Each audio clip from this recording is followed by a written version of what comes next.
만약 내 가족이 내 돈을 훔쳐도 처벌할 수 있을까? 실제로 가족끼리 돈을 훔치는 일은 많이 일어나. 유명 연예인 박 씨는 출연료 60억 원을 떼먹혔어.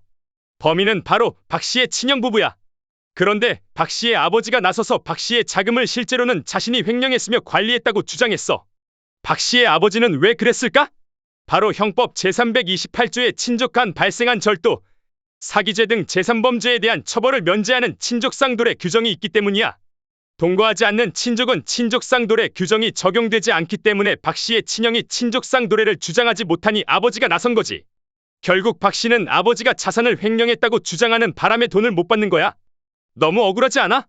지적장애인 A씨는 20여 년 동안 돼지농장에서 일을 했어. 그런데 A씨의 아버지가 사망했고 A씨는 작은 아버지 부부의 권유로 돼지농장을 떠나 동거하기 시작해. 그런데 동거하면서 작은 아버지 부부가 A씨의 재산을 가져간 거야. 당연히 A씨는 작은 아버지 부부를 고소했어. 그런데 검찰이 뭐라고 했을까? 동거 친족이니까 공소 불가.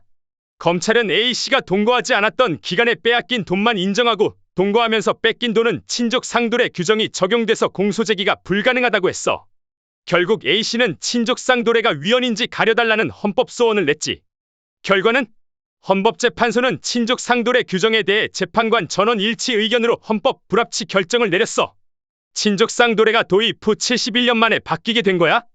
헌법재판소는 친족의 실질적 관계나 피해자의 처벌 의사, 피해 규모 등을 고려하지 않고 일률적으로 처벌을 면해주는 것은 불합리하다 라고 했어.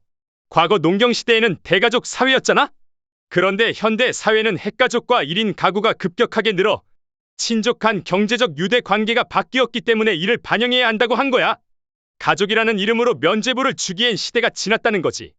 이렇게 친족 상도례가 헌법 불합치 결정이 되면서 가족 간 제3범죄 사건이 부쩍 늘어날 것이라는 말이 많아.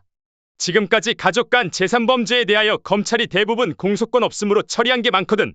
328조가 국회에서 개정되면 재산을 둘러싼 가족 간 고소가 크게 늘어나지 않을까? 어쨌든 헌법 불합치 결정에 따라 국회는 2025년 12월 31일까지 새로운 법을 만들어야 해. 가족이란 이유로 범죄가 덮어지는 거 너네는 어떻게 생각해?